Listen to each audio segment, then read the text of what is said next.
Então hoje a gente começa relatividade e antes de começar a ver as coisas técnicas, a gente vale a pena dar uma olhada no geral dela. É isso que a gente vai fazer aqui nessa aula. Relatividade é uma teoria muito famosa, todo mundo já ouviu falar dela, talvez vocês conheçam um pouco da teoria. Mas o que eu queria começar discutindo é o seguinte, que a relatividade ela teve um impacto muito grande não só na física, como também na cultura do Ocidente, e, portanto, na cultura do mundo.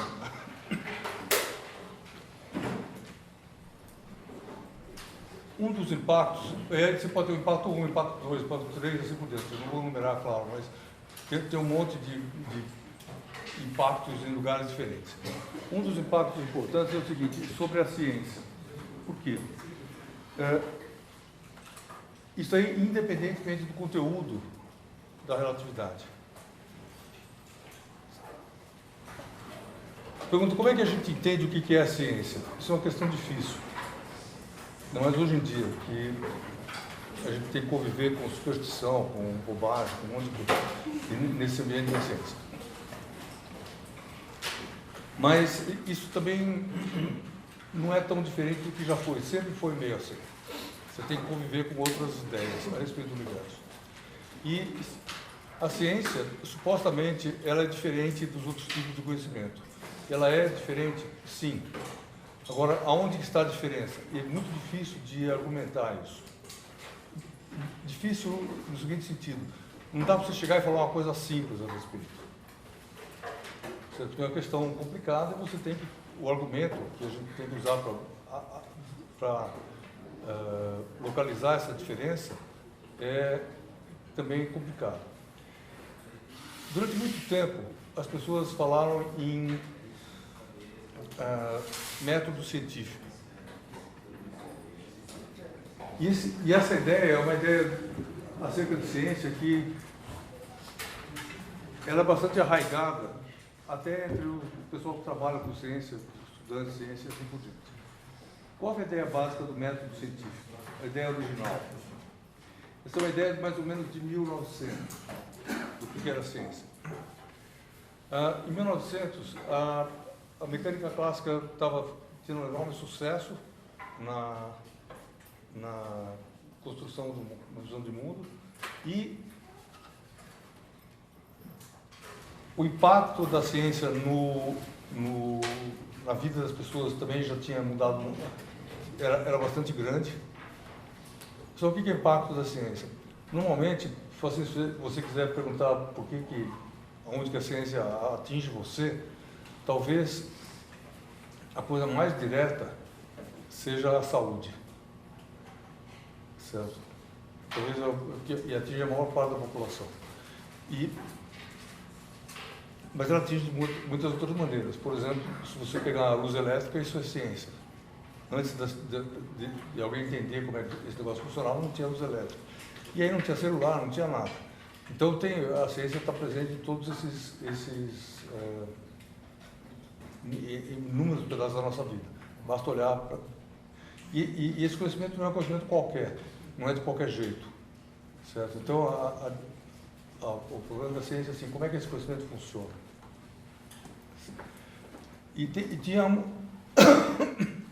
Em 1900 havia um modelo do que a ciência é um conhecimento bom. Se você vai... E existe uma ideologia associada a isso. Se você vai na televisão, fala assim, tem infestação de Zika vírus num lugar do Brasil lá. Qual é a imagem que aparece junto com isso? Primeiro aparece um lugar com umas plantas, não sei o que precisa tirar água, esse tipo de coisa, e em seguida aparece um laboratório com um monte de mosquito, não sei o que, mas tudo dentro de uma jaulinha, que veio sob controle. Tá? Se você vai olhar outras coisas que, quando as pessoas falam cientificamente provado que, certo? Como é que é feita essa ideia apresentada? Certo? Sempre em laboratório, sempre. O que eu estou querendo dizer é o seguinte: se eu quiser fazer propaganda de algo que eu precise passar uma imagem de algo científico, eu vou usar um laboratório como pano de fundo. Tudo bem?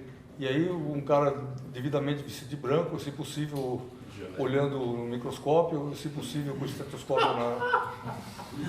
Então, são esses os símbolos dessa atividade. E isso daí surgiu, começou a aparecer por volta de 1890, 1900, por aí. Se você perguntar, olha a bandeira do Brasil, que está escrito lá, ordem e progresso, certo? Essa ideia é uma ideia associada ao movimento filosófico que chama positivismo, certo? Que, essa ideia de ordem e de progresso, de fazer as coisas continuamente em uma certa direção, etc. E a ideia que se passava da ciência naquela época era assim. E aí a imagem do processo científico era o seguinte: como é que o conhecimento da ciência muda com o tempo? E aí fala assim, tudo bem, você vai lá, observa a natureza. Então a observação é uma coisa importante. A observação, ela sempre foi importante, mas quem chamou muita atenção para a observação foi o Newton. Newton ele falava assim, eu não faço hipótese, eu olho. Claro que faz hipótese, claro que fez grandes hipóteses absurdamente inteligentes, fez tudo isso. Mas ele falava que não fazia. Ele falava assim, eu observo a natureza, como é que a natureza é, o que ela está fazendo. E essa ideia de você observar como fonte primária do conhecimento científico permaneceu durante muito tempo. E a ideia é o seguinte, que o modelo a caricatura da ciência, e essa caricatura eu estou falando que é importante para a gente, porque a gente também interage com ela e ela está associada a tal ideia do método científico, que é algo que não existe. Certo? Por que não existe? Porque não existe método. Ou seja, ciência não se faz com método. Você não consegue ensinar alguém a ser cientista. Certo? Não quer dizer que você não possa ser, pode, mas você tem que aprender de outro jeito. Ou seja, o que é método? Você método faz isso, depois faz isso, depois faz isso, depois um dia você virou cientista. Não virou. Tudo bem? Ou seja, a gente tem que entrar nesse sistema de um outro jeito. A gente entra. Certo? É por isso que tem pós-graduação, por isso que pós-graduação é importante. Por isso que bolsa é importante por isso tudo, certo? Porque isso daí é o método de você virar cientista. Mas isso daí não é método, isso que eu quero dizer. A caricatura do método científico qual é? Você observa, aí você observa de novo, aí observa mais uma vez, observa mais uma vez. E se você observar com cuidado a natureza, você vai descobrir irregularidades. E aí você aprende algo sobre a natureza, que é uma regularidade. Certo? E outras pessoas fazendo isso em outros lugares observam outras irregularidades. E com isso você tem um monte de irregularidades no certo tipo de conhecimento. E se você conhecer várias irregularidades, você consegue inferir uma lei a respeito disso. Que é uma lei empírica. Certo? Que a natureza ensina para a gente que é assim. Esse exemplo de lei empírica é a lei de Ohm. Exemplo de lei empírica é a lei de Faraday. Certo? E esses caras observaram coisas e generalizaram dessa maneira. E aí, depois que você tem leis, se você continua nesse processo sempre cuidadoso, sempre tomando cuidado de não colocar suas emoções no lugar para não afetar a observação, etc. Você observa, você junta várias leis, isso pode fazer uma teoria. Certo? Nesse sentido, o eletromagnetismo seria um exemplo disso. Só como é que o Coulomb chegou à lei de Coulomb? Ele observou a lei de Coulomb. Tudo bem isso? E a ideia que as pessoas tinham da evolução da ciência era essa. Da observação, observar, e esse negócio ia crescendo continuamente. Tudo bem isso? A caricatura. Por que é uma caricatura? Porque isso aí não é assim. Tá? Hoje a gente olha com cuidado isso. Mas durante muito tempo as pessoas achavam que era assim, que se fazia ciência. Então, para ser cientista, você não pode ser um cara cheio de emoções. Vai lá e olha, tem que ser um cara cuidadoso, metódico. Faz isso. E aí você extrai conhecimento da natureza desse jeito. Tudo bem isso. E o conhecimento é acumulativo. Você tem mais conhecimento, mais conhecimento, mais conhecimento. O que a relatividade fez, pergunta, o Einstein tirou a relatividade de dados empíricos? Não. Ela é suportada por dados empíricos? Sim, hoje é. Mas na época do Einstein, o Einstein ele tirou a relatividade de alguma observação. Isso é curioso. Se você perguntar para o Einstein, ele vai dizer que não. Ele declarou isso em vários lugares. Mas, se você olhar o livro didático, eles costumam colocar a experiência de Michelson e Morley antes da relatividade, muitas vezes. Por quê? Porque essa experiência, ela, a posteriori, ela pode ser interpretada como alguma coisa que dá apoio à relatividade. Mas pergunto, o Einstein usou isso para pensar sobre a relatividade? Não. Certo? Ele tirou a relatividade de outro lugar. Da onde que ele tirou a relatividade? Do eletromagnetismo. O eletromagnetismo, assim, a relatividade tem que estar lá dentro. Mexeu, tirou a relatividade lá dentro. O que é isso? Essa é a teoria do eletromagnetismo. Então, e a relatividade, com isso, virou um grande exemplo de um conhecimento que foi importante, foi grande, etc. E ele não foi baseado nesse método. Tudo bem isso? E além disso, ele não acumulou nada. Ele virou esse negócio de ponta pro ar, ponta cabeça. Mas o que a gente sabia deixou de valer. Então, se você pensar na quantidade de conhecimento, que isso é inquantificável, você não consegue saber a quantidade de conhecimento, não dá para saber quanto. Certo? Mas se você pudesse imaginar isso daí, a gente passou a saber menos durante o tempo. Por quê? Porque ele falou que você saber não vale. Tudo bem isso? Só sim. Então, a relatividade do Einstein é em 1905, a primeira.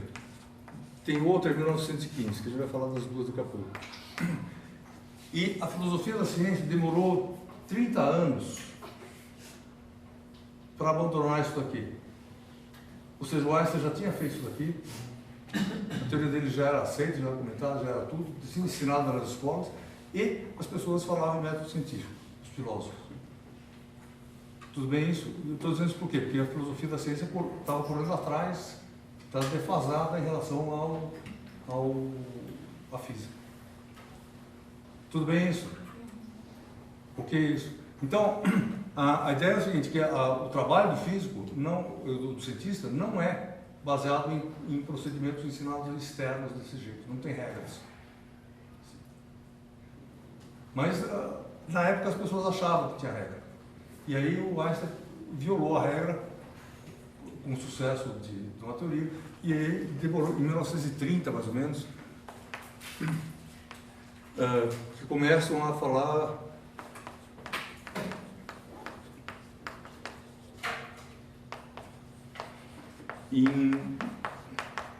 que os filósofos começaram a refletir e falar, olha, o negócio não é bem assim. Certo? A ciência, ela progride, ela evolui, mas de um jeito muito mais complicado do que essa imagem simples que a gente tem. Só tudo bem isso aí. Então, eu falo assim, eu não queria me alongar muito sobre isso aqui, tem muita coisa para ser falada. Aqui no Instituto, o Ivan Gugel é especialista nisso, o José Litic também, mas tem muito para ser estudado a respeito disso, para ser conhecido, só que eu não queria falar aqui, porque isso desvia um pouco a gente. Mas eu queria alertar o seguinte, que a ideia da relatividade deu um tranco muito grande nessa ideia do método científico. O que é isso?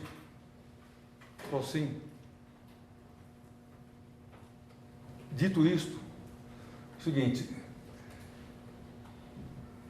o método científico ainda serve para alguma coisa. serve para quê? Quando você vai discutir com pessoas ignorantes. Por exemplo, se você estiver aqui no Congresso argumentar a favor da ciência, o máximo que aqueles caras vão entender é o método científico. Se entenderem. Tudo bem? Então, não é brincadeira, isso é sério. Muitos colegas já tiveram chance de fazer isso, e lá vai discutir com políticos, etc. Teve uma deputada em São Paulo aí que ela falou que ela queria que a USP mostrasse todos os trabalhos, a utilidade prática de todos os trabalhos que ela faz. Isso é claramente um ataque à universidade, certo? Porque ou uma profunda ignorância, ou os dois, que é a mesma coisa. Tudo bem isso. Sim, a ciência é uma outra coisa. Só que não dá para você chegar para o cara que fala uma coisa dessa e falar a ciência e falar o que é. Tudo bem? Então, você tem que falar uma coisa simples. Se você quiser falar uma coisa simples, isso aqui é, para esse público, isso ainda tem uma autoridade, mais ou menos. Professor, mas esse tipo de discurso pode ser utilizado em pessoas ignorantes, mas quando a gente fala de educação, de ensinar física em escolas, é muito mais fácil abordar desse jeito do que falar que... Pois é, mas o problema de ensino de física é o seguinte: você tem que ensinar física, na minha opinião. Ficar ensinando essas coisas não é física. Tá. Então seria melhor fazer essa... Não, tem que ensinar física. Física.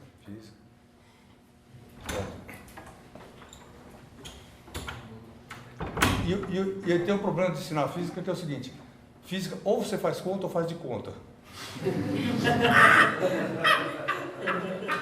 Tudo bem?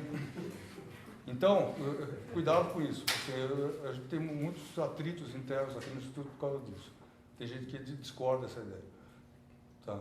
Mas, se você abandonar certas características do pensar da física, isso não é mais física. E, em particular, o conhecimento da física ele tem que ser feito... Ele é um conhecimento quadrivial, é um outro tipo de conhecimento. Ele não está nas palavras. Ele não é tradutível. Certo? A cabeça da gente funciona de jeito diferente. E daqui a pouquinho vem o exemplo disso. Tudo bem? Professor, que tipo de discussão é essa que há no departamento? Tem gente que acha que não é para enfatizar tanto a matemática, é isso? Não, pois é, cada um... por que você... Se você quiser ser inclusivo, você vai dar aula, o cara não entende matemática, aí você fala, não, eu vou dar uma simplificada e vou incluir, e aí você inclui. Só que aquele negócio que você dá, provavelmente não é mais física. Então esse que é o drama, certo? É um drama isso, é um negócio muito, muito complicado. Não tem... As pessoas que tiram certos conteúdos da física para eles tornar mais simples, a bem da aceitação pelo grande público, os caras são bem intencionados e honestos. Do mesmo jeito que as pessoas que pensam o contrário também são bem intencionadas e honestas. Então é um problema complicado, né? Não tem solução simples isso. Tudo bem? Oi. Então o senhor não acha interessante, por exemplo, abordagens igual o Stephen Hawking fazia, de traduzir a física de uma maneira mais... Não, claro que eu acho, depende do público. Mas lá tem uma outra coisa, que quem está falando é um cara que é reconhecido socialmente como um grande cientista. Então, você já vai lá meio assim, de cabeça baixa, certo? E você não vai chegar para ele e fazer matemática não é importante, ninguém chega para ele falar isso. O que é legal, ele fala assim, dá para você me explicar na medida do possível o que der sem matemática, aí ele se esforça, é outra história. Sabe?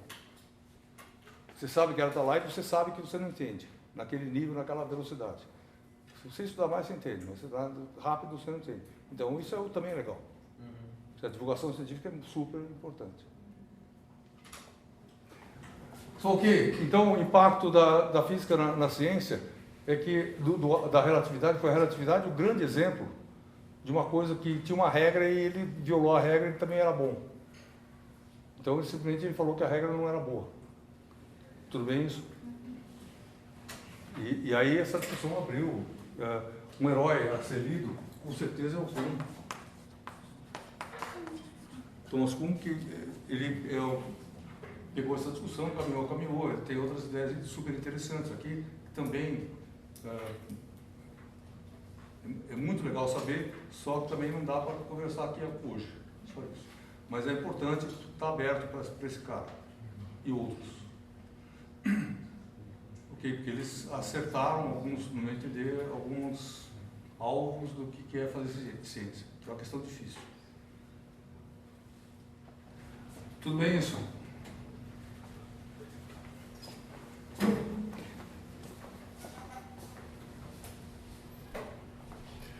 Ok, o impacto da relatividade dentro da própria física, que talvez é a coisa que vai mais direto para a gente aqui. Se você pensar o que é o universo físico,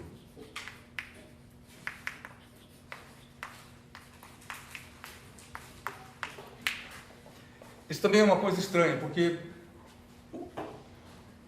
só quem que define o que é físico? O que é física? Ninguém define.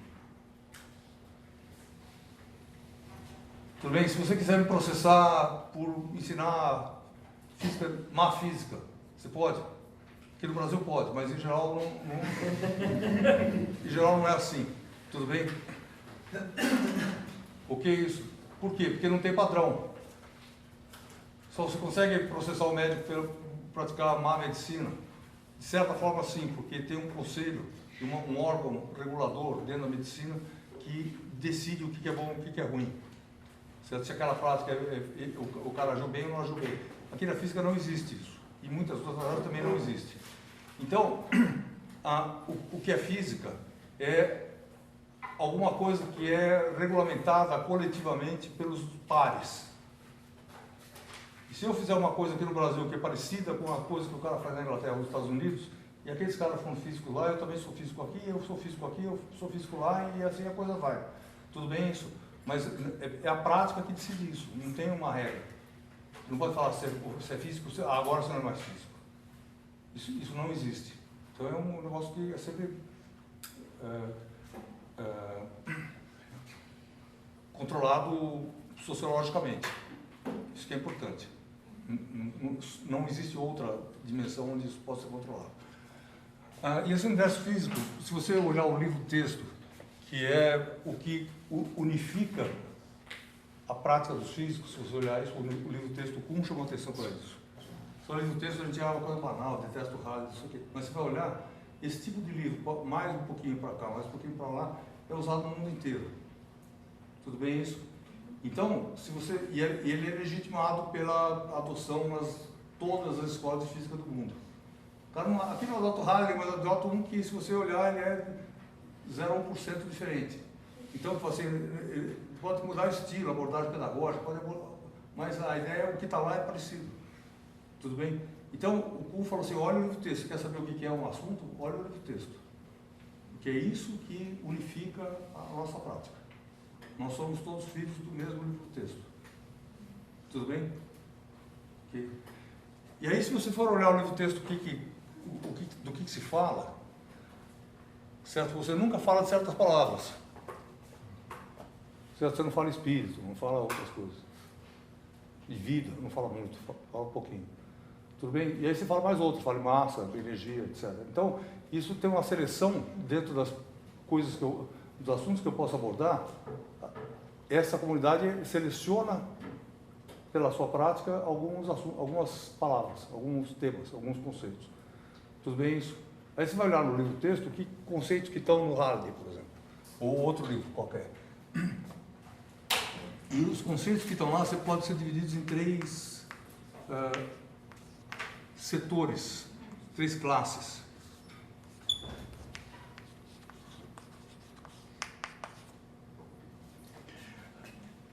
O problema típico, se você quiser falar para alguém o que é um problema de física,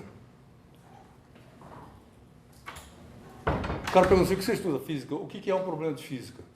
Um exemplo ótimo é o movimento da Terra em torno do Sol. O Sol aqui, que é a Terra aqui. O que é o problema de física?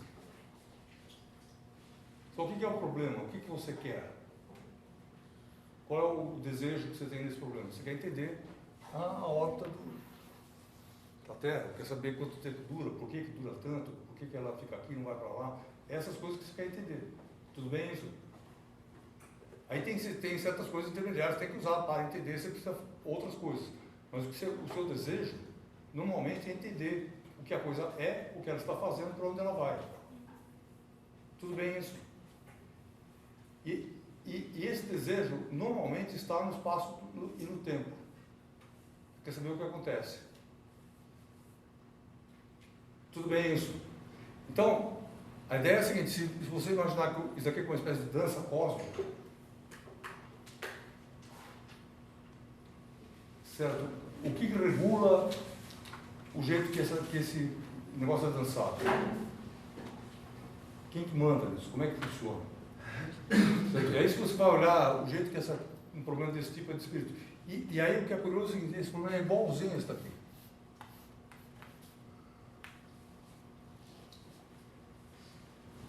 E é por isso que você estuda esse.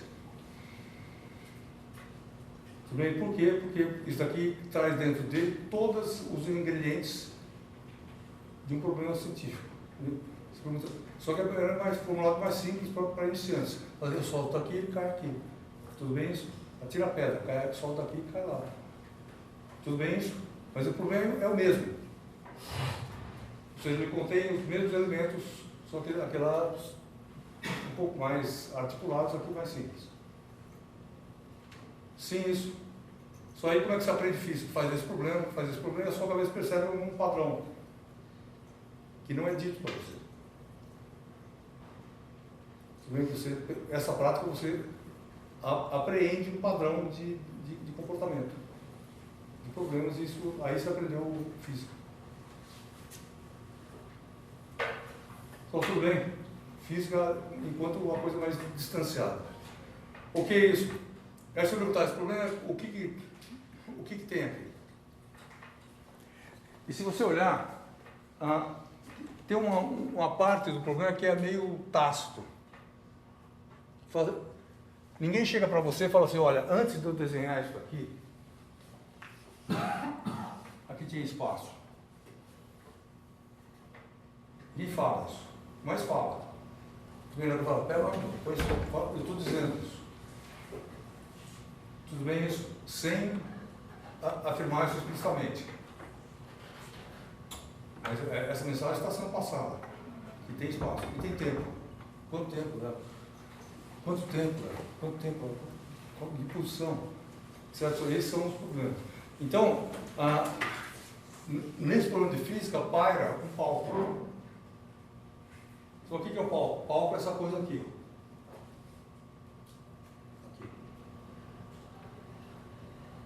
Tudo bem que é um lugar que pode estar vazio, pode não ter nada. Pode ter. Sim, ele acomoda um ator. Só nesse palco. Então, se você olhar no discurso de física, ele tem posição e tempo. Esses símbolos.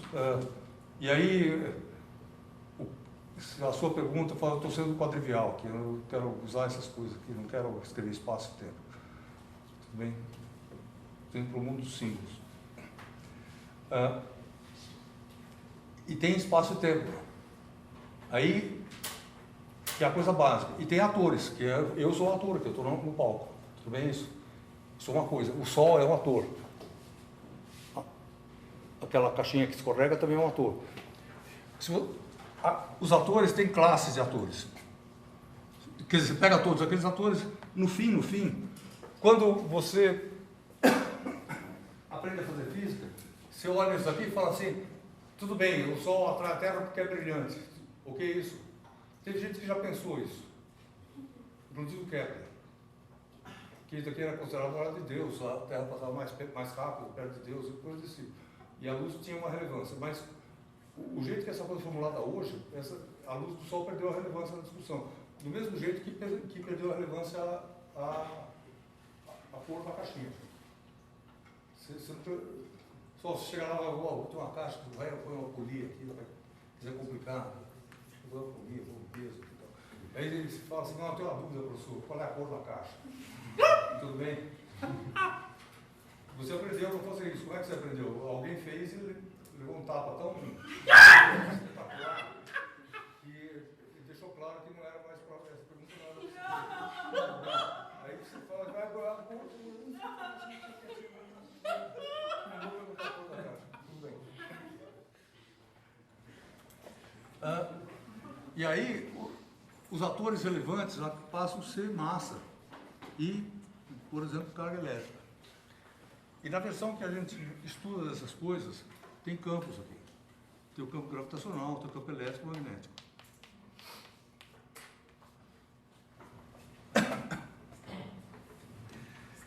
E o que sai dessas ideias aqui? O que a massa faz? E aí, se você for olhar o jeito que essas coisas são formuladas, tem duas ideias por trás. Uma ideia é a seguinte, o que a massa faz? Ele tem duas respostas para essa questão, que são muito importantes e muito diferentes. Se você estiver pensando no comportamento do ator,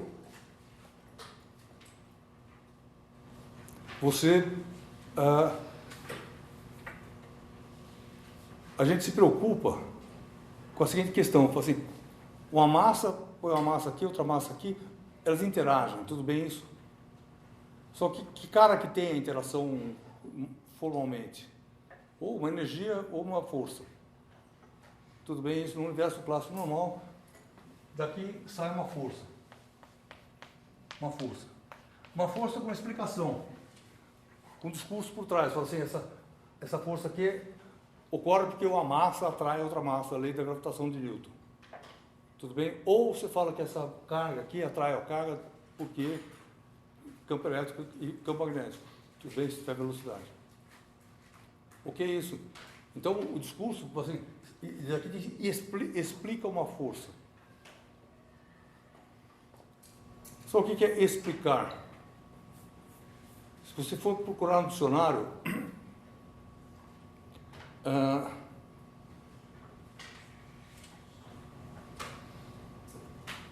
explica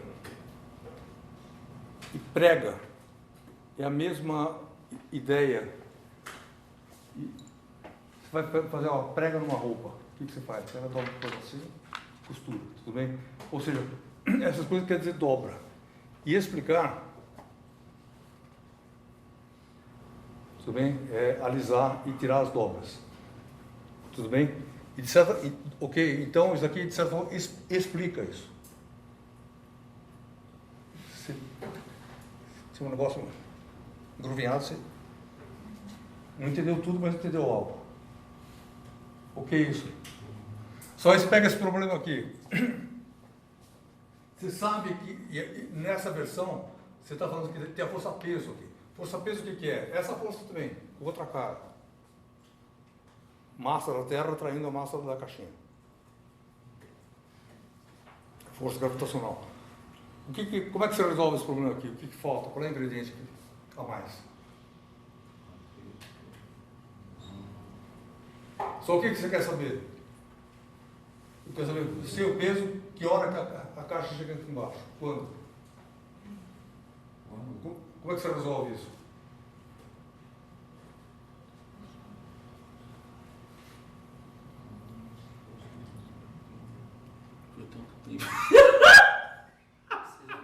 Como é que você resolve isso?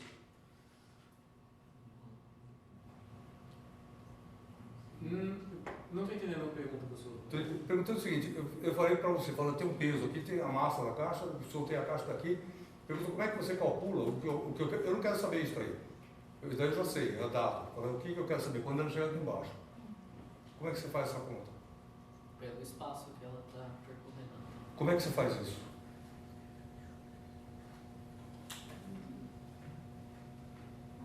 Você tem que encontrar a aceleração e depois ver a distância. Tudo bem, como é que eu calculo a aceleração? A componente do peso. E o que você usa para falar isso que você falou? O algoritmo. Oi? O algoritmo. O ângulo do Só que lei que você usa para falar isso? F igual a MA? Só F igual a MA, tudo bem isso? Sim. Pergunta, F igual a MA está aqui? Sim. Não. Isso é super importante. Pelo seguinte, F igual a MA é uma... Pessoal, isso daqui é super importante. Super importante. Isso aqui define um problema de física. Em que sentido? Isso aqui diz que da onde que a força vem. Mas ela não diz o que a força faz. Que é outro problema. Tudo bem? E aí tem um outro espaço aqui, nesse negócio, que são o espaço do diretor. Eu podia chamar do diretor da peça. Que você vai pegar esse F aqui e escrever M. Só, e A é que cor? Laranja. Só A é que cor? O que é A? É. Só A é ator ou é geometria? Só A é geometria, tudo bem? Sim. Então só escrever isso daqui, ó.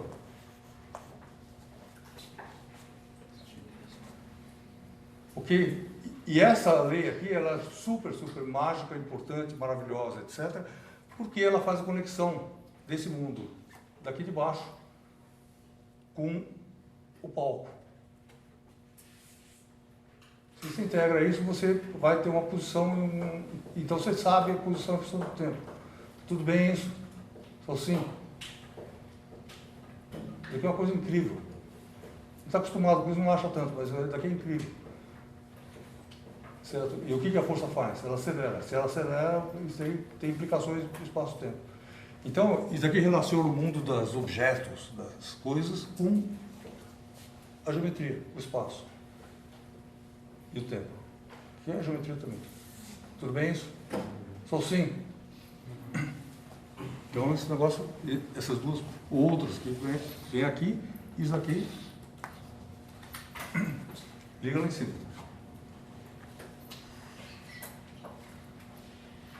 Só pergunta nisso.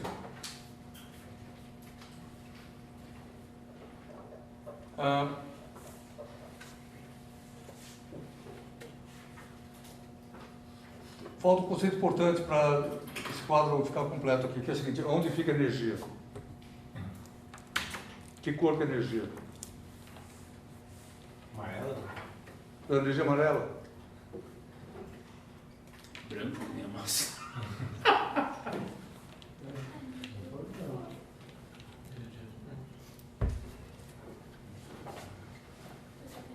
Só que cor que é a energia?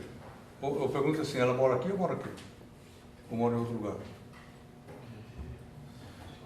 Mas espera aí, então esse M tá branco é ator ou... Ele tem implicações mais profundas. A massa é uma coisa branca na física do Newton e na física do Einstein também, e na Bose de Higgs também, e então ela é branca.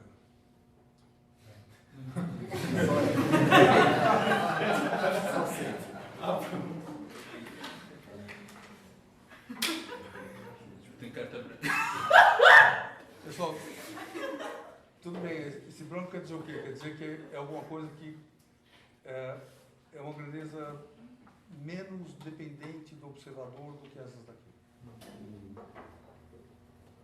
Isso a gente vai discutir brevemente no curso, coisas brancas. Pessoal, tudo bem isso aqui? Pergunta onde é que mora a energia? De quando que é a energia? Energia de 1840 por aí. O nome é muito antigo na Grécia, mas a aplicação do nome, a situação que a gente conhece hoje é recente. Tem pouco menos de 200 anos.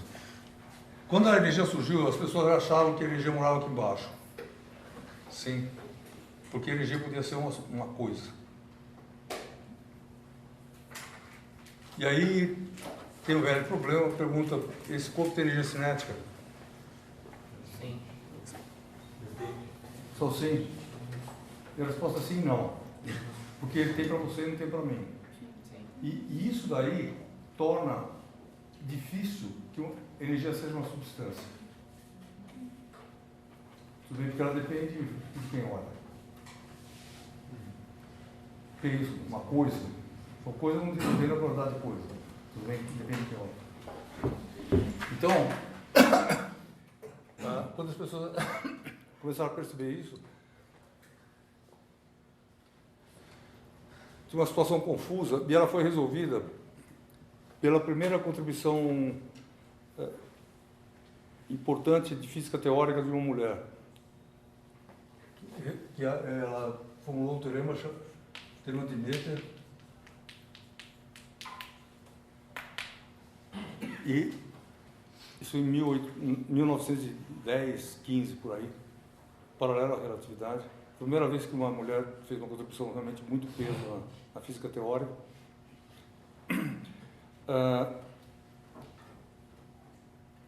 E o que ela fala? Esse teorema fala, o teorema é muito geral. Ele fala o seguinte: se você tiver alguma coisa que você pode fazer uma medida aqui, hoje, aí você vem amanhã e faz outra medida da mesma coisa, e o resultado é igual, isso quer dizer o quê? Que a medida não depende do tempo. Tudo bem isso? E é isso que a gente acredita no laboratório. Por isso que vai fazer amanhã, tanto faz. Ninguém fala, não pode ir lá, porque é só hoje que vai. Não vai dar certo. Ninguém fala isso. O laboratório funciona sempre igual. Tudo bem? E aí você faz aquela medida e você tem o mesmo resultado. Então, o que você observa não depende do tempo e também não depende da posição. Se você transportar o laboratório para cá, você não acha que o resultado vai mudar. Então, essas duas coisas levaram a... Usando o teorema de Noether, que não é um teorema simples de ser demonstrado, mas ele é rigoroso e na pós você estuda ele diz a seguinte coisa, que quando você tem um sistema que ele é igual no instante seguinte, que é algo... Então, vê a inteligência desse negócio. Fala assim, ele é igual aqui e igual mais tarde. Tudo bem isso? Se isso daí for verdade, deve ter algo que não muda. E ela conseguiu matematizar essa questão e achar o tal do algo. E o que é o algo que não muda quando o tempo passa? Energia. Por isso que a energia mora aqui.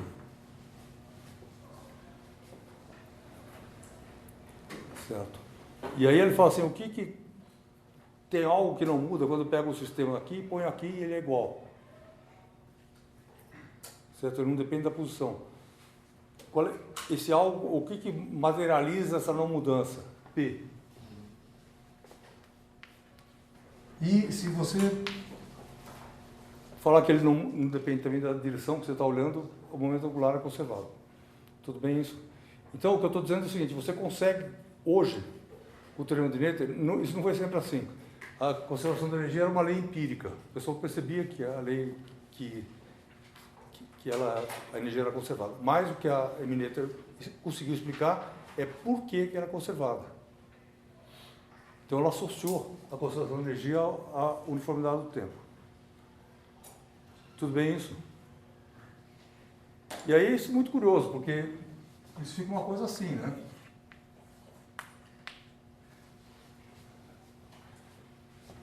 Certo? Você pega a coisa que... Só o tempo representa o quê? Mudança. Tudo bem? É o parâmetro que representa a mudança. Ele está lá para representar isso. Mudou. E aí tem uma coisa que não muda, associada a ele.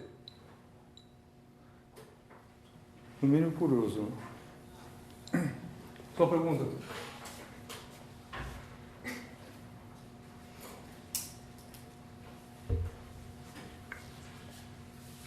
Tudo bem, então, essa é a organização do universo físico clássico, mais ou menos. E aí pergunta qual é o impacto da relatividade sobre esse quadro. O que a relatividade trouxe de novo? essa ideia que a gente tem de palco e tempo, que a gente está pondo aqui, é a ideia do Newton, pós-newtoniano.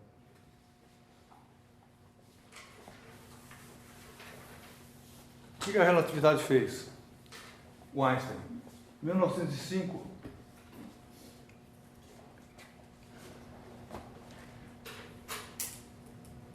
a coisa começa aqui.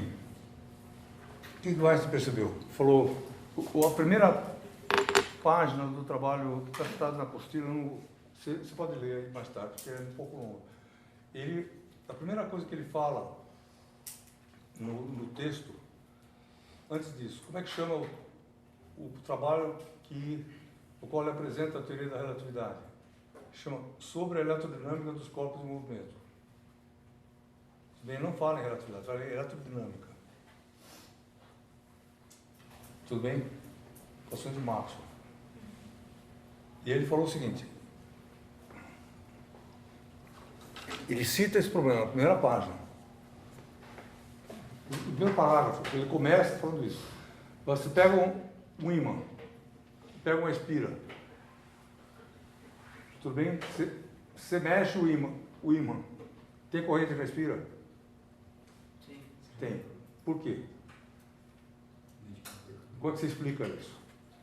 Falou, bom, se você mexer o ímã, tem um dBdt, e se tem um dBdt, lei de Faraday vai ter um campo elétrico aqui. Sim. Quer essa espira esteja aí ou não, existe um campo elétrico aqui, circular. Se você puser a espira, tem corrente. Tudo bem? Então ele atribui o campo elétrico nessa situação onde a espira está fixa a quem? Ao campo elétrico. Quando você pega a espira, deixa o ímã fixo, mexe a espira, tem corrente? Tem. Tem dBdt? Não. A lei de Faraday é válida, mas inútil, porque ela vale que zero é igual a zero, nesse caso. Então, da onde que vem a corrente? Da força de Lorentz. Tudo bem?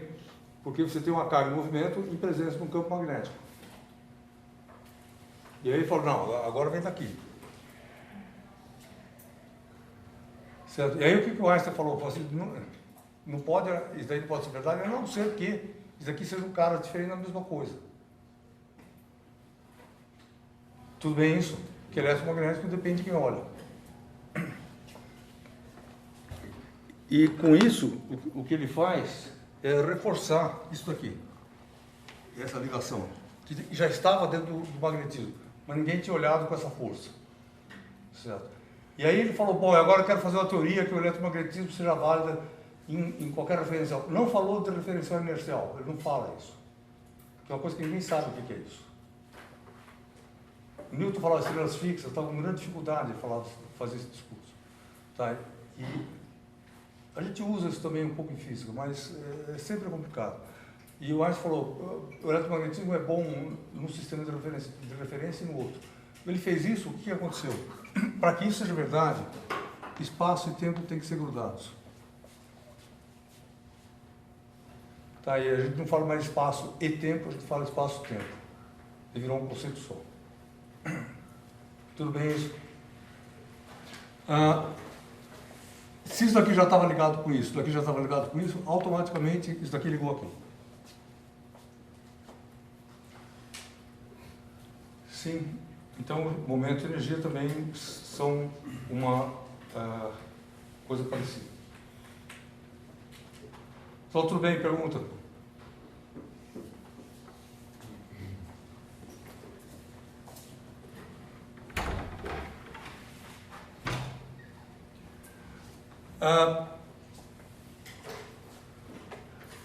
Em 1905, o Einstein, ele publicou o trabalho, ele fez muitas coisas, mas em relatividade ele fez 2 trabalhos.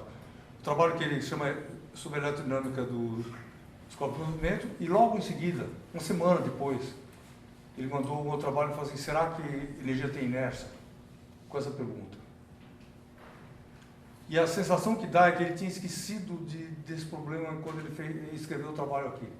Foi tão rápido, uma semana depois. Aí ele pegou e mandou o trabalho. O segundo tem 2 páginas. Nesse segundo trabalho, ele escreve essa relação aqui.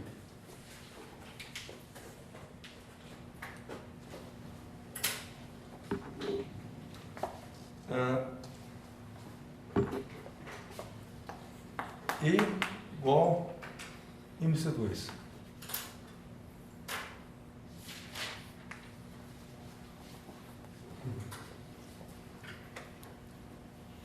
Só tudo bem, uma relação legal e tal, mas aí pergunta, qual é o problema conceitual disso? Só, o problema conceitual é o seguinte, você junta uma coisa direto, uma coisa que está aqui embaixo, um objeto, uma coisa, uma entidade, com uma propriedade geométrica. Tudo bem isso? Isso daqui foi em 1905, isso daqui também em 1905. E isso daí criou um problema para ele. Falei assim, onde que eu coloco isso daqui? Nesse quadro. Que ele queria que fosse coerente. Tudo bem isso? Só onde que ele colocou? 10 anos depois, um trabalho super intenso, ele colocou, ficou pintado de novo a massa de branco aqui, colocou a massa aqui em cima. E arrancou isso daqui.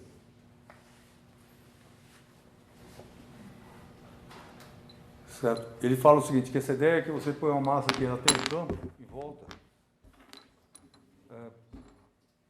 no sentido newtoniano, que tem uma aura, não sei o quê, que essa outra massa está imersa naquela aura, não é mais verdade.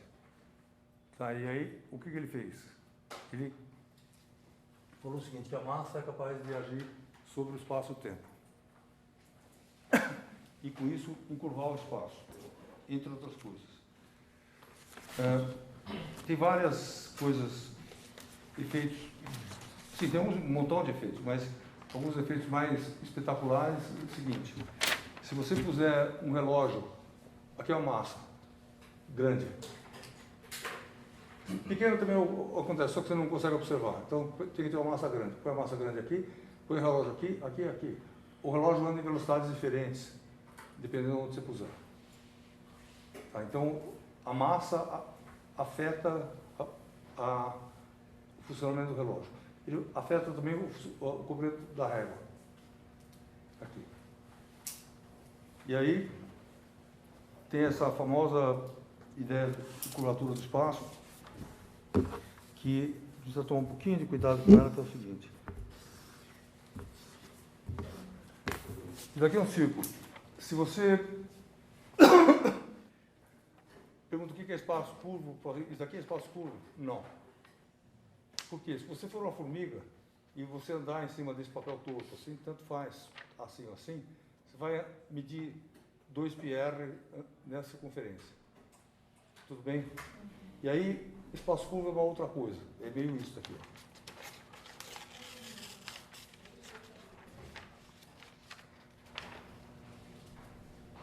E o que o Einstein fala é o seguinte, você põe uma massa aqui, acontece algo semelhante. A relação desse tamanho aqui com esse aqui é diferente de 2π. Esse aqui é o espaço côncavo, o espaço convexo é possível também aumentar a circunferência em relação ao raio. Então, tudo bem. Então, essa ideia da relatividade geral, que ela começa com esse problema de 1905, ele fica resolvendo, tentando, e acaba resolvendo com essa ideia que a massa afeta o espaço-tempo, aí completa a relatividade geral. E é a mudança do quadro. Oi. Por que ali o aumento tipo, da ligação entre o campo elétrico e magnético implicou ali um maior entre espaço e tempo? Isso é o que a gente vai ver nas próximas aulas. Mas dentro do eletromagnetismo a ideia é o seguinte, para isso aqui ser verdade sempre, é preciso que isso também seja verdade. Isso a gente vê no curso, na aula 25 e 26, que está longe daqui ainda. Mas por que a gente colocou isso lá? Porque é tecnicamente complicado. Mas o Einstein fez isso primeiro. Então a gente vai começar a falar das coisas mais simples, acredita nisso aqui. E aí o curso vai ser assim, ver as consequências dessa ideia. Depois que você entender isso bem, a gente vai passar para a relatividade e eletromagnetismo. Mas isso não é, a história foi ao contrário. Ele resolveu um problema complicado de uma vez só. Por que no M, seu quadrado, o M estava em vermelho e o C em branco? Porque agora o C é alguma coisa que não depende de quem olha também.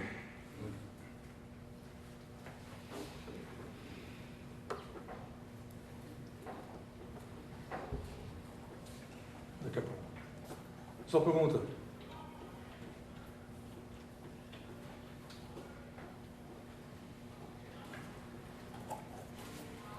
Só o que é isso aqui? Uma caixa. Você falou? Caixa. Tudo bem.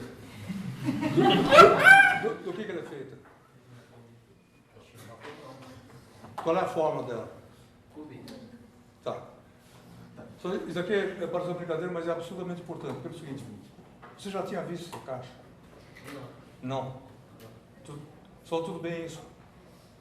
E aí eu pergunto, o que a sua mente fez com essa questão? Eu assimilei alguma coisa que eu já tinha visto parecido. Pois é, mas aí, é verdade. Agora, que forma que tem isso que está dentro da sua cabeça? Pergunta, dentro da sua cabeça tem uma caixa com tamanho... Se isso aqui fosse um pouquinho maior, você ia falar que não era uma caixa? Não, tudo bem? Então, você está vendo que na sua cabeça tem todas as caixas? Sim. Tudo bem isso? Certo. E você vê que isso é completamente esquisito. Isso é muito, muito, muito esquisito. Certo? Que você... E é assim, você aprendeu, põe na boca, quando é criança, caixa. Só vou achar bonitinho, você fica... Tudo bem. E é assim que a gente aprende o que é caixa. Mas uma vez que você aprendeu, isso aí vira o quê? Vira um conceito. Tudo bem? E aí o conceito, aonde que ele mora? Ele mora fundo no nosso ser. Pergunta, se eu tivesse pego uma bola, você ia falar que era uma caixa? Não, você ia falar que era uma bola. Tudo bem? E o que significa isso? Significa que aquele conceito que é super geral, super abrangente, super tudo, ele estava dormindo. Aí você acorda o conceito corretamente e fala de uma caixa. Tudo bem isso? Sim. Só tudo bem isso aí? Sim. Então, isso daí é super, super, super, hiper importante, isso daí é a relatividade.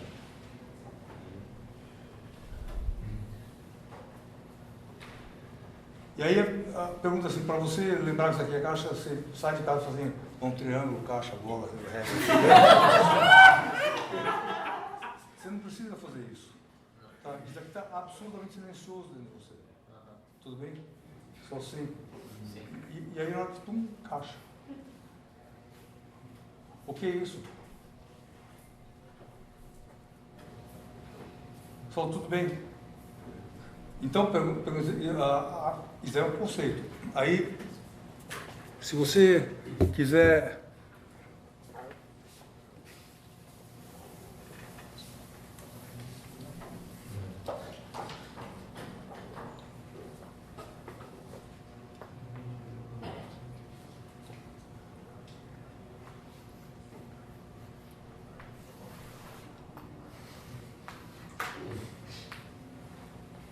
Só caixa. Se eu quiser representar isso deles, eu nem posso. Essa ideia. Dentro da cabeça da gente aqui.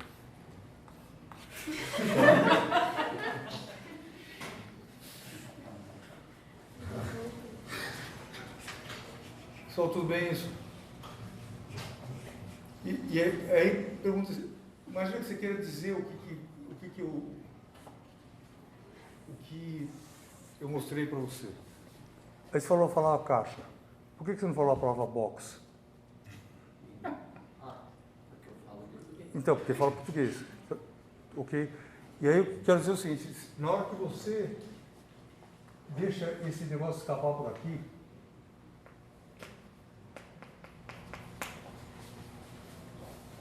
você já projetou isso na língua. O que é isso?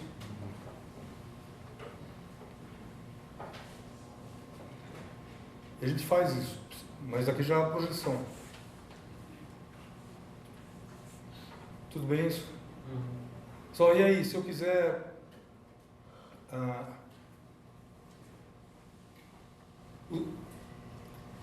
é a única maneira de você representar o que você viu pela palavra caixa. Você pode representar de outro jeito. Dá para escrever. Escrever como? Pode escrever, assim, tudo bem, escrever. O que mais? Você pode fazer um desenho. E aí, posso. Só que na hora que você faz o desenho, que é a coisa daqui, qual que é o meu problema aqui? É uma projeção. A projeção da projeção. Por quê? Porque aí como é que eu desenho a caixa? Será que eu desenho a caixa? Será que eu desenho a caixa assim? Ou será que eu desenho a caixa assim? Ou será o quê? Que tamanho?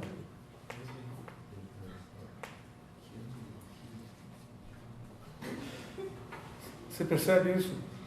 Na hora que eu resolvi desenhar a caixa, eu tenho que tomar decisões que eu não precisei tomar aqui. Eu posso não pensar nessa decisão, ser meio automático, mas é que eu tomo. Certo? Que qual é a visão que eu coloco da caixa. Tudo bem isso? Sim. Só, é o único jeito de eu representar uma caixa. O que mais que eu posso usar? Dá pra gente A própria caixa. É uma forma séria também.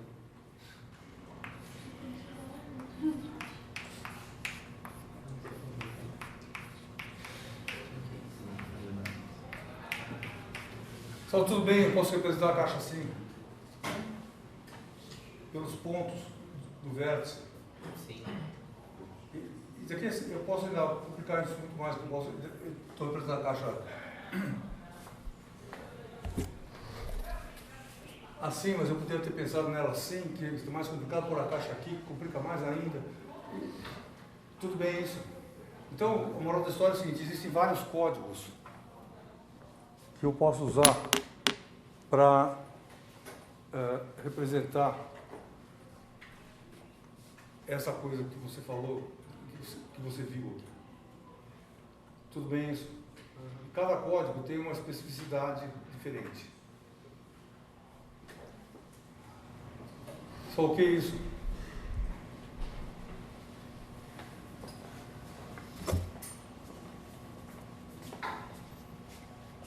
Aí pergunto para você mesmo, você vê a caixa? Sim. Só pergunto para você o que você está vendo.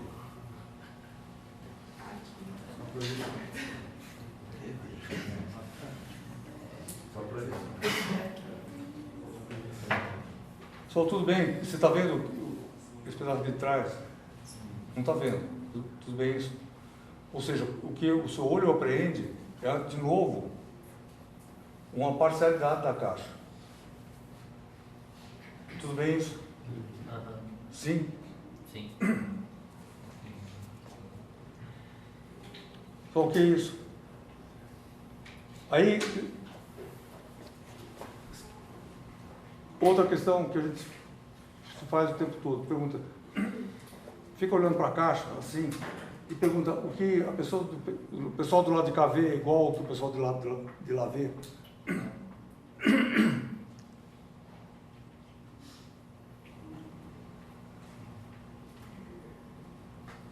Pessoal, é o seguinte, ó, se quiser olhar esse problema do ponto de vista das emoções profundas, é o seguinte,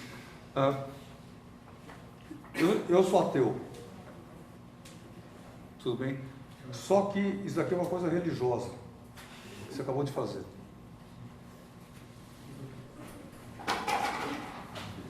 Por quê?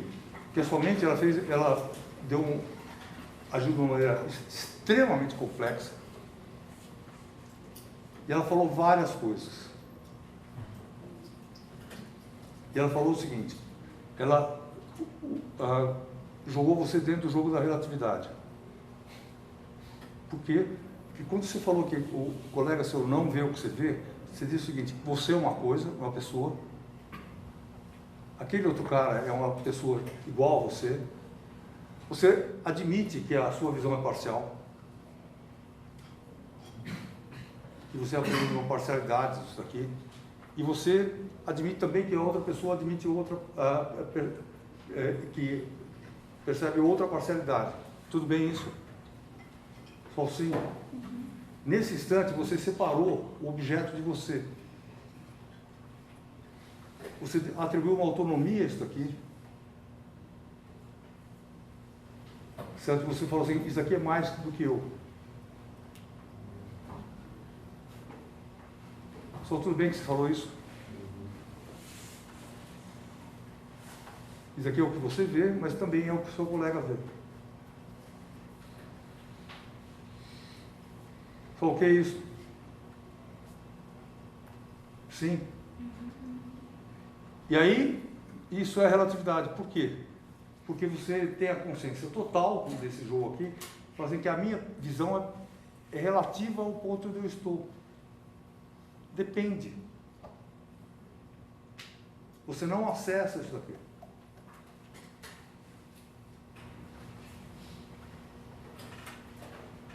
Tudo bem isso aí? Você acessa uma parcialidade. Então aconteceram muitas coisas. O que é isso? Só você vê que até a ideia que todos os observadores são equivalentes passou lá. Né? Nessa hora aí. Você não falou, não, só eu que... Você não faz isso. Eu sou a única pessoa que enxerga direito a caixa. Pessoal, tudo bem isso? Pergunta. O que isso tem a ver com relatividade? Absolutamente tudo. Por quê? Porque relatividade é algo que já está presente na nossa vida diariamente. Qualquer criança teria respondido que, de uma certa idade em diante, que o colega vê a caixa diferente. Tudo bem isso? Significa que ele já entrou nesse mundo de separação do sujeito e objeto. O que é isso?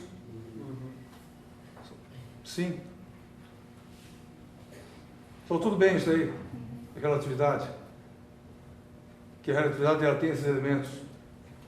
Tem essa coisa. Pergunta.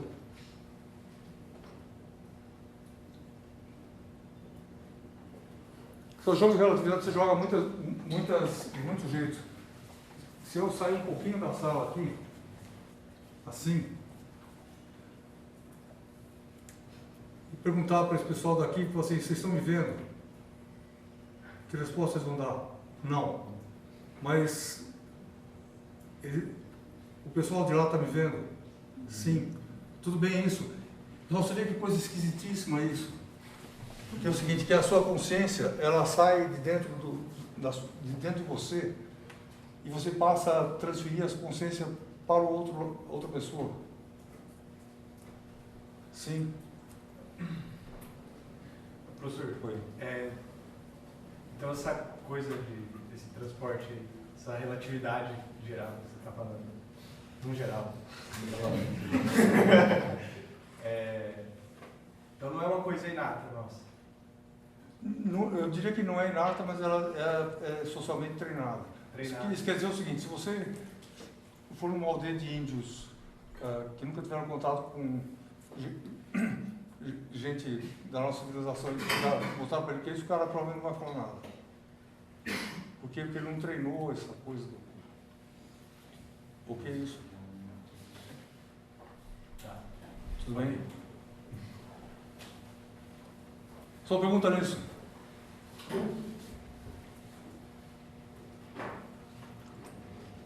Na hora que você fala que você vê a caixa, dependendo da posição que você está, o que você está fazendo é o seguinte, você está atribuindo uma existência de certa forma absoluta à caixa. Tudo bem isso? Que é maior do que os seus sentidos. Porque você só vê uma parcialidade, mas você sabe mais do que você vê.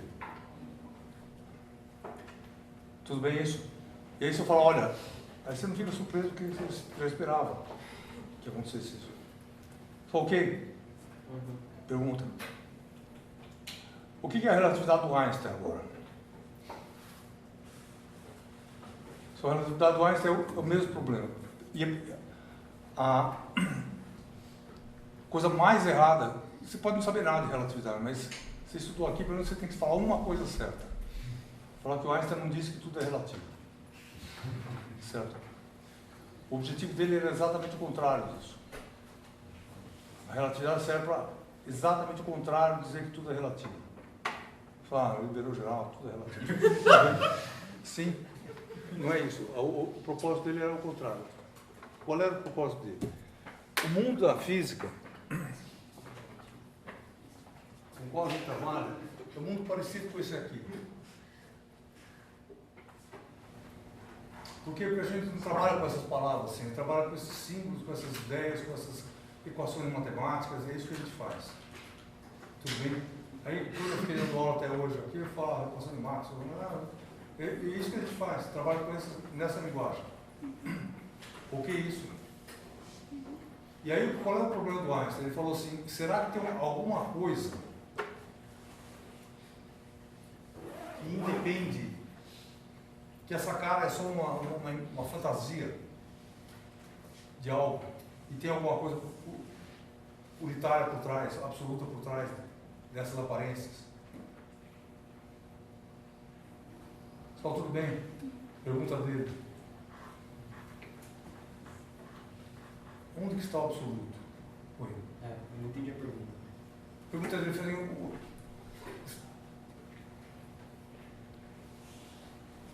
numa situação onde muitas coisas mudam, será que tem algo que não muda?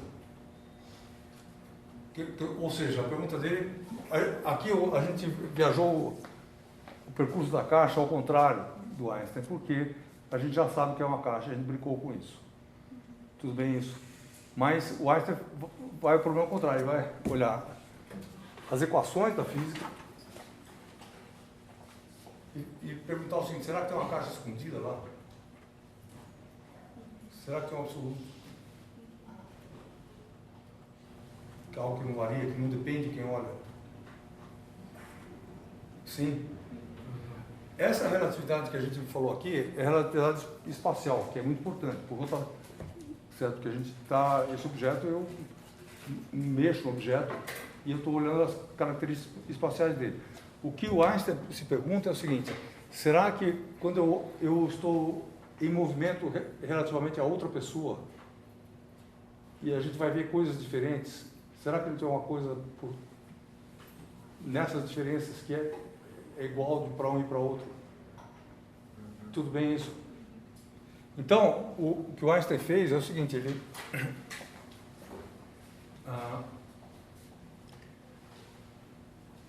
começou a ver como que alguém... Calma, pergunta como é que ele pode descobrir isso?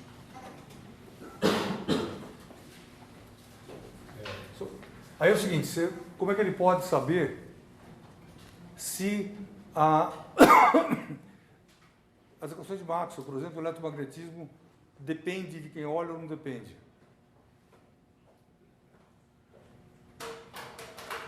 E aí ele viu que depende, ó. Quando você olha, ele já tinha tido essa dica aqui. Certo? A cara das coisas depende. Pessoal, a cara pode depender, quem olha. Se você escrever E aqui e M aqui, cada um vai ver uma proporção de um e de outro. Tudo bem? Mas será que tem uma caixa que unifica as duas coisas? É a pergunta dele. Tudo bem isso? Então, qual é a estratégia dele para resolver esse tipo de problema? Ele vai fazer uma teoria que permite escrever o eletromagnetismo para qualquer observador, e isso vai permitir entender que pedaço do eletromagnetismo... Tem um pedaço do eletromagnetismo certamente depende. Mas será que tem um pedaço que não depende? Só tudo bem isso? Então, é esse o objetivo, foi por isso que ele fez a relatividade. De referenciais de pessoas, de observadores com movimento relativo um ao outro. Só tudo bem? Pergunta. Como que ele escreve as equações de Maxwell dessa forma? É um formalismo lagrangiano? Não. Ele escreve pior do que a gente escreve, porque ele não usa vetor. cada equação do tipo rotacional de E igual a menos dBdt, que a gente escreve como um vetor, ele escreve componente por componente. Está no livro dele. Sabe? E isso não é um problema. Ou seja, ele não precisou de uma grande ferramenta matemática para chegar a essa ideia. Para chegar aqui, na relatividade geral, sim, ele precisou de uma matemática que ele mesmo não conhecia. Ele teve que correr atrás da matemática, por isso que demorou para ele fazer. Tudo bem?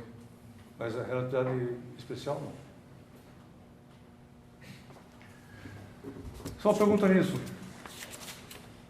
Ele não conhecia as transformações de Lorentz, né? Talvez sim, porque o Lorentz veio antes.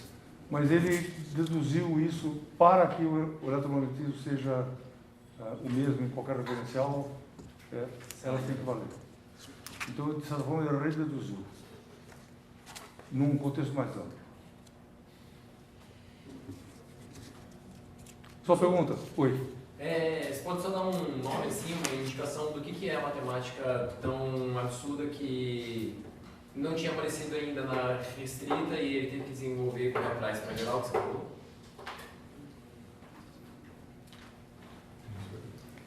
Esse negócio é uma área da matemática que chama geometria diferencial. E que os matemáticos estavam estudando meio na época que ele precisava. E tensores, esse tipo de coisa. Que é o formalismo matemático que ele usa, que ele precisa. E não é só isso, ele precisou montar a equação, que a equação da realidade geral é bastante feia. Que é uma equação bem complicada, cheia de termos, não sei o quê. Então isso também ele deve ter apanhado muito para chegar lá. O trabalho dele é acessível assim, para um estudante normal de graduação? Esse, o de 1905, fortissimamente recomendado.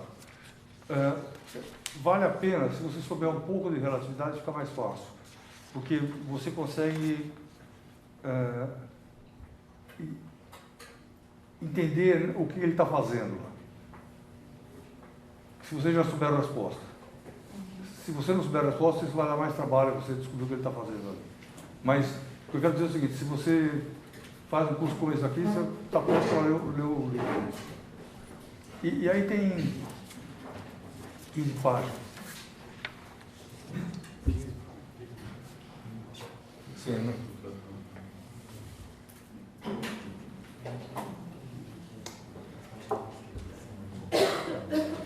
Tem um livro que chama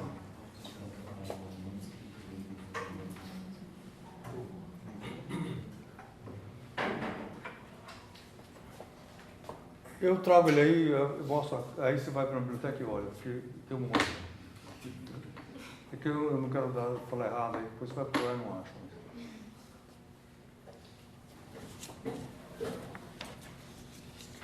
Só tudo bem. Então, pergunta, a gente vai discutir como é que o Einstein constrói a relatividade, mas antes disso, a pergunta é com o que ele constrói a relatividade? O que ele quer? Certo? Então, o que ele quer não é o ultrarrelativismo, dizer que tudo é relativo. Ele quer ter um formalismo onde ele possa descontar o que é relativo para poder chegar ao que é absoluto. Tudo bem isso? Só na imagem do cubo seria o seguinte, imagina que você não soubesse o que é o cubo. E você tivesse esse problema. Mas eu quero descobrir o que é um cubo. O que você faz? Certo? Só o que você faz se você quisesse descobrir o que é um cubo sem saber o que é? Você pega a sua observação. Tudo bem? E aí, você sabe que tem um cara ali? Sabe. Você consegue falar com ele? Talvez. Você é uma pessoa, uma árvore aí que está parada no seu lugar, você não consegue se mexer. Você fica pensando nisso, o que eu ocupo. O que você vai fazer? Você vai pegar e... Será que você consegue desenhar o que o seu colega vê?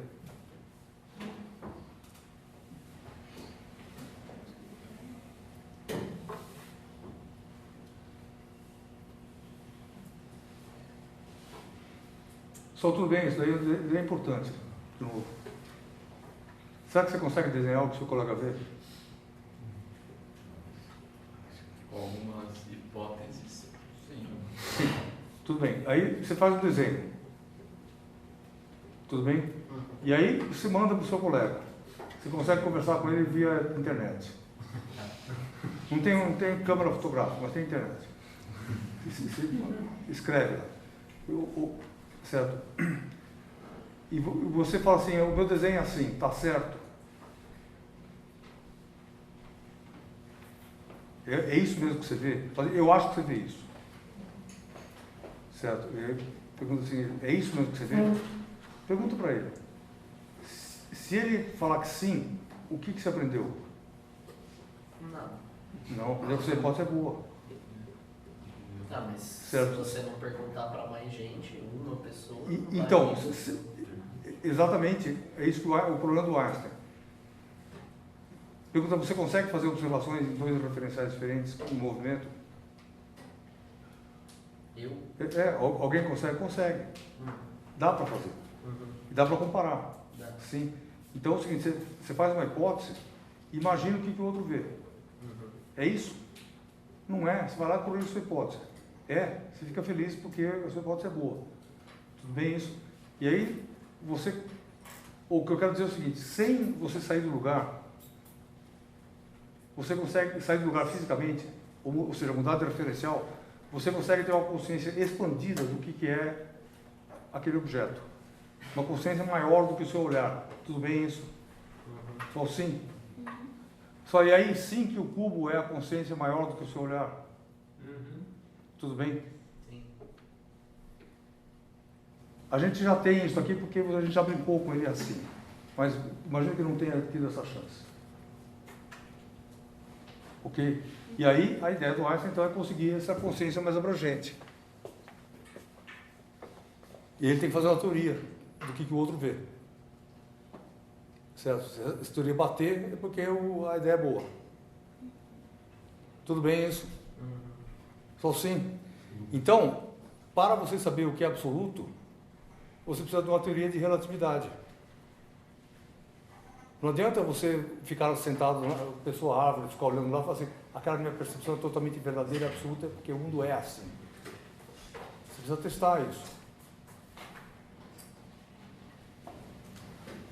O que é isso? Isso é um problema difícil.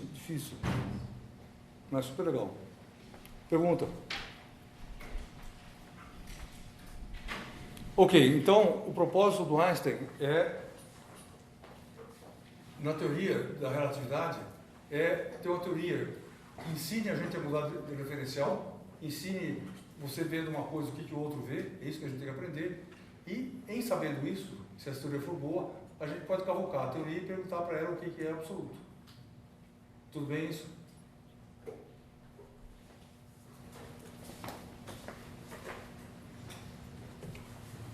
E aí pergunta, se você pegar essa tralha matemática das projeções possíveis do cubo, tem um invariante lá dentro? Alguma coisa que independe do sistema de referência? Só o lado, sim.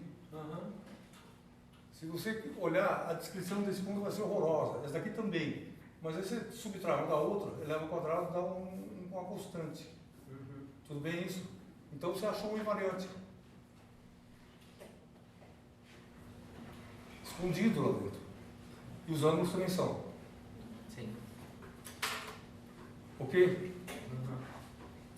Então você consegue, tendo a teoria de você tem qualquer visão, você consegue descobrir o que é absoluto lá dentro. Pergunta.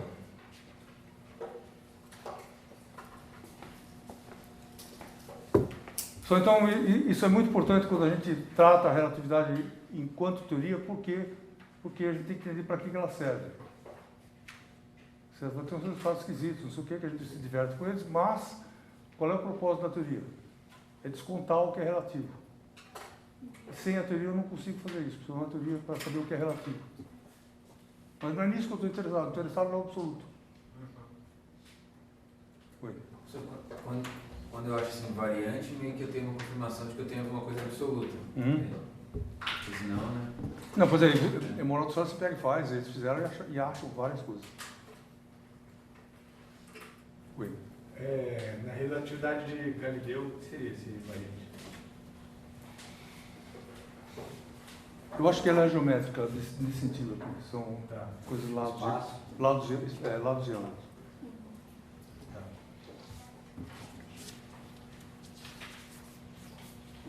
Ok. Então, fala. A teoria da relatividade também serve para a gente prever coisas? Sim.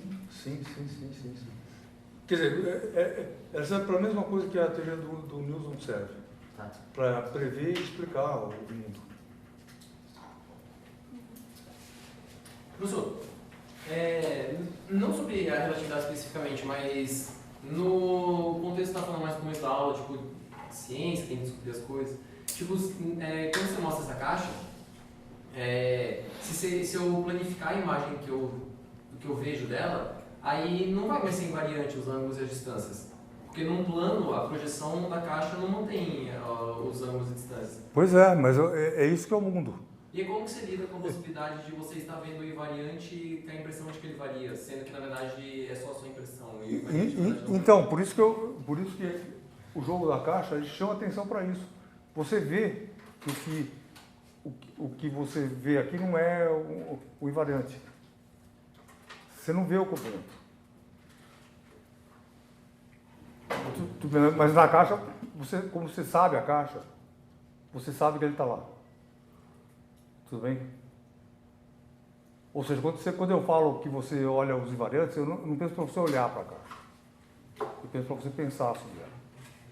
Ou seja, está aqui. Na hora que você olha isso aqui, já é tudo parcial. Eu imagino que vai ficar mais claro, mas eu tenho a impressão de que mais ou menos parece que ele já teria que saber previamente quais são as coisas que ele tem acesso e Não. Tipo, a gente já sabe. Não. Isso foi exatamente o contrário. Mas... Tá, ou seja, como você sabe, o do Einstein ninguém sabia. Então ele teve que partir do contrário, ele teve que analisar as parcialidades e descobrir dentro delas o que independe de quem olha. Tudo bem? Mas de qualquer maneira, a coisa importante é dizer que o Einstein não estava interessado em relativos. Ele usava o relativo para poder ter acesso ao absoluto. É isso que ele queria. Sim? Então essa é uma teoria que não dá para elaborar sozinha, né? Porque como é que você vai saber o referencial de outros? Não, aí você vê o que ele fez, a gente vai descrever um pouco isso. Tudo bem?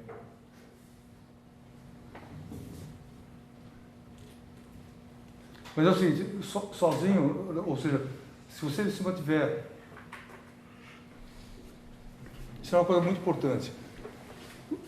Se você só olhar para você mesmo, você nunca vai descobrir do que o mundo é feito. Isso é uma verdade que se replicou na história da humanidade. Os gregos, por que os gregos pensavam sobre o mundo? O que os gregos, o que tinha naquela sociedade? Eles viajavam. E aí, porque eles comerciavam, eles não estavam interessados em coisas culturais, estavam interessados em comércio. Mas aí, o cara ia para lá, em outro lugar, e falava, não, aqueles caras falam uma língua que eu não entendo, não sei o quê. E aí ele percebe que tem muitas línguas.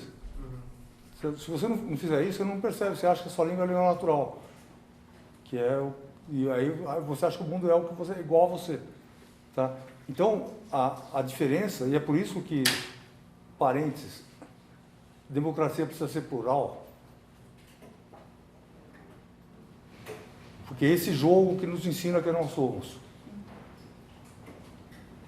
Tudo bem? Se você viver no seu gueto, você não sabe o que é o mundo.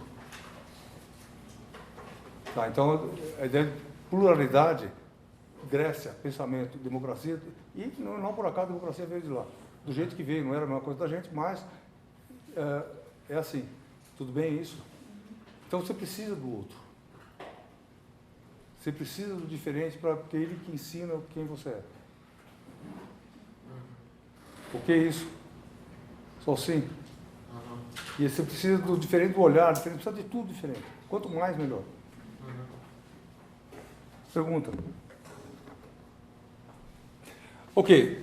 Então, isso é a motivação do Einstein. Que forma que a relatividade dele tem?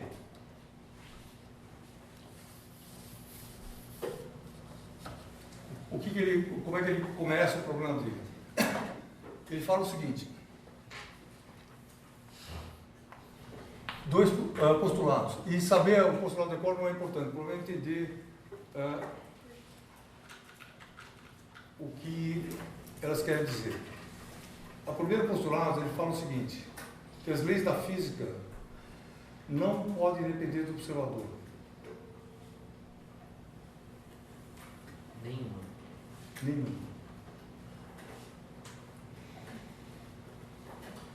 E essa é uma ideia de grande alcance.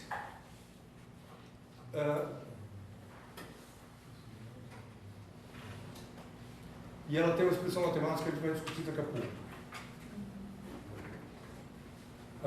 O segundo, pessoal, tudo bem isso? E é razoável. Fala assim, se eu tiver, por estar numa posição privilegiada, tiver acesso privilegiado às leis da física, a ideia é que todo mundo é equivalente dançou. Tudo bem? Então, ela não pode depender de mim.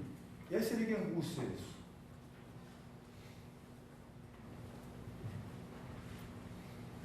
Pessoal, por quê? Você pode contemplar as leis da física. E aí a ideia do Einstein é assim, você só pode acreditar nelas se o outro falar que aquilo lá também é bom. Tudo bem? Ou seja, o jogo saiu da sua mão. Tudo bem? Você precisa do outro para falar isso. Tá? Então não tem referencial privilegiado. O outro postulado é a constância da velocidade da luz em módulo. Esse postulado diz assim, a gente vai discutir isso bastante daqui para frente, mas diz o seguinte: se eu tiver, provavelmente vocês já ouviram isso aí, mas falo de novo, se for o caso. Eu tenho um laser aqui, certo? Apontado para lá. A velocidade da luz, para mim, que eu estou segurando o laser, é c. 300 mil km por segundo.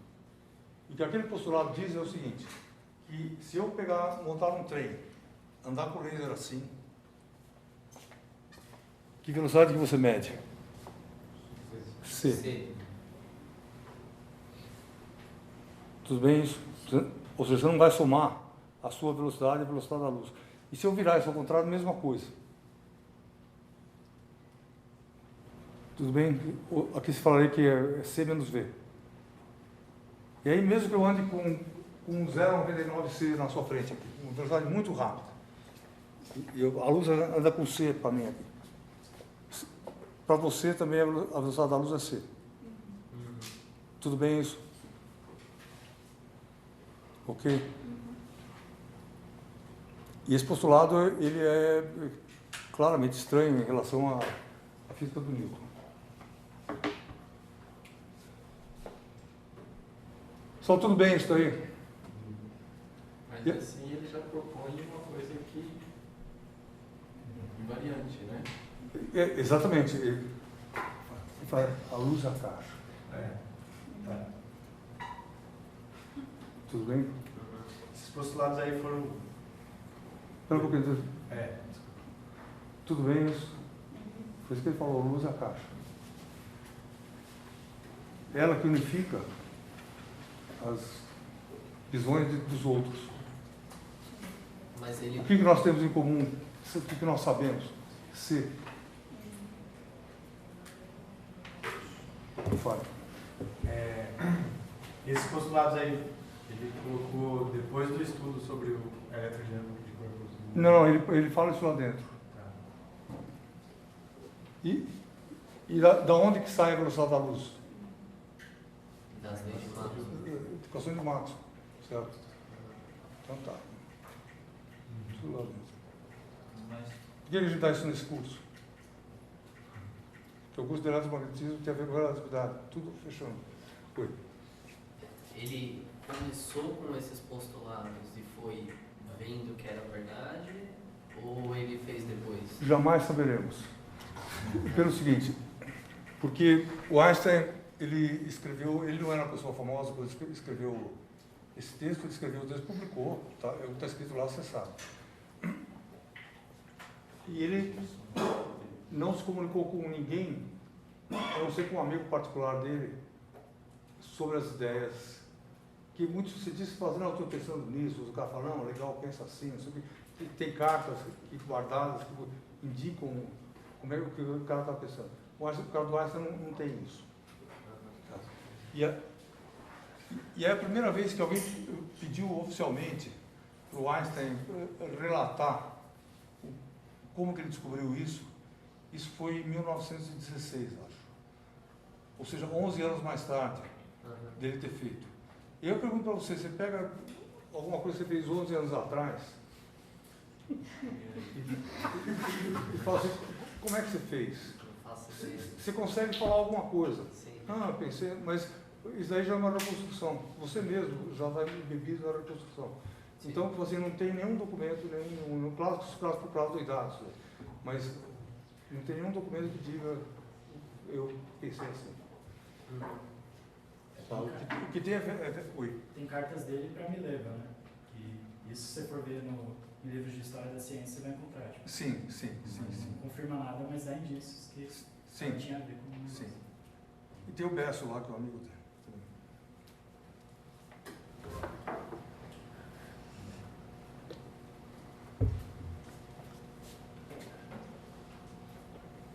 Só vamos lá. Então, aqui começa a parte mais técnica dessa discussão, que é aqui o postulado básico da relatividade. Velocidade da luz é constante por qualquer diferencial. Módulo. Em direção, não. Se você pegar o vetor, isso daí pode mudar. Depende do observador, mas o módulo não depende. Segundo, ou seja, o Einstein está falando assim, ó, daqui é a nossa caixa. Vamos ver o que a gente tira daqui. Isso que a gente o jogo que a gente joga é assim. Então vai lá e tenta tirar as consequências disso. A outra coisa importante aqui, que é o seguinte, a ideia é que as leis da física são as mesmas e em qualquer referencial é uma ideia, claro, super importante. Agora, qual é a implicação matemática disso?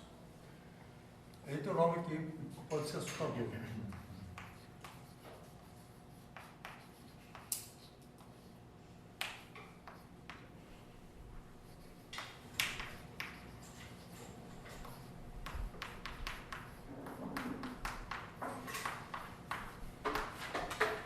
As leis físicas devem ser covariantes.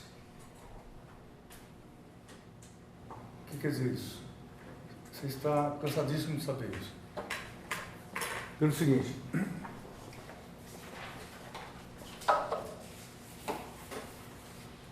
Só pega a aceleração da gravidade aqui. E aí, solta um corpo aqui, cai, 10 metros por segundo quadrado. Então eu escrevo assim, ó.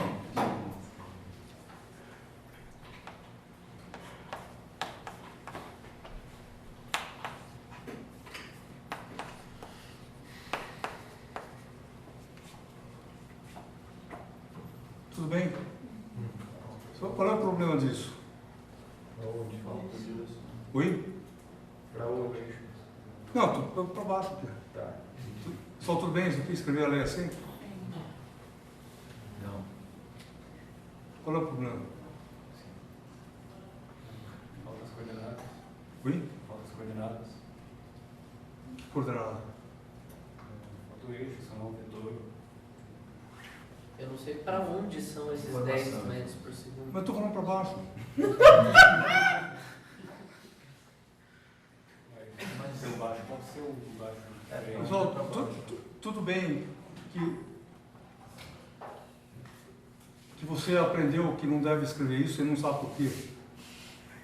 aprendeu porque o professor batia na sua mão, tirava a nota prova, você aprendeu que tem que igualar um vetor ao vetor. Tudo bem? Sim. Sim. Só por que você tem que igualar um vetor ao vetor? Pelo seguinte,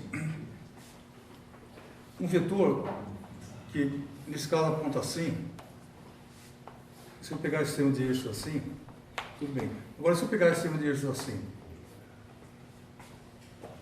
o vetor muda.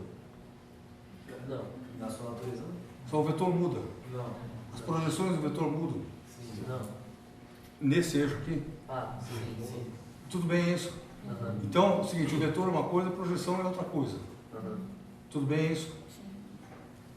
E o que você faz quando você escreve, sei lá, F igual a MA? Por que você escreve isso aqui? Força contra o...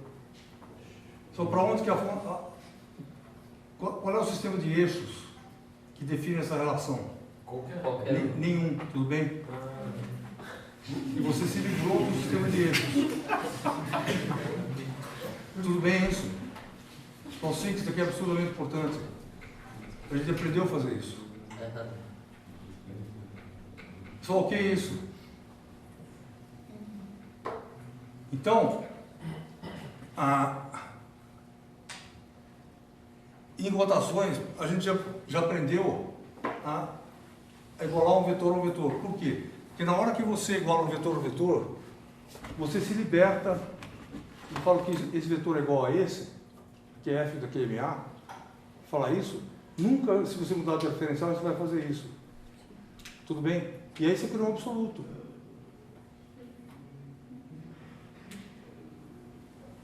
Só tudo bem isso? Ok? Pergunta. Então, esse desejo de colocar isso aqui, de escrever matematicamente correto essas relações, tem a ver com o fato de quando eu faço isso, eu atribuo um caráter absoluto a essa relação. Sim. E aí o que significa que... O que acontece quando eu rodo o amarelo? Ele roda junto, tudo bem? Ou seja, daqui varia, esse daqui varia. Tudo bem isso? Sim. Só sim? Só o que é isso? Então a ideia de covariância, que é o nome que ele é enfatizado aqui na relatividade, ele só quer dizer isso. Que a equação deve ser escrita de tal jeito que você fala que A é igual a B, mas deve ser tal que, se você mudar o referencial, o A muda, o B muda e o igual não muda. Tudo bem isso? Ou seja, esse corpo variando. Sim? Sim. Só aí, a regra para rotações, que é o que a gente usa quando pensa nesses vetores aqui, a regra é a seguinte, eu falo que 3 igual a 5m, isso pode, porque escalar, sem problema. Isso aqui é um invariante. Tudo bem? Essa relação é covariante. Mas todas elas são boas leis físicas. Se expressar dessa maneira e dessa maneira. O que é isso?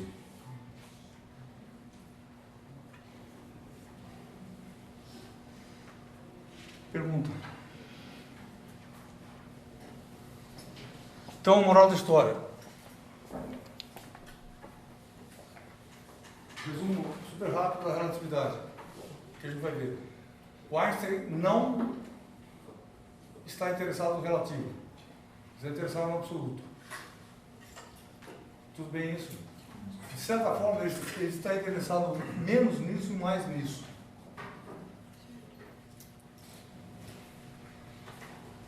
Porque como é que esse negócio consegue ser igual? Muda, mas é igual. Se não ser igual, significa que tem algo que não mudou. Tudo bem isso? Pergunta. Parece um pouco estranho, então, se a ideia é descobrir o que covaria, dizer que alguma coisa você já um dos seus postulados é que tem uma consciência. Não, mas é o seguinte, se ele não falar uma coisa absoluta, você não consegue começar o problema. E aí ele adivinhou.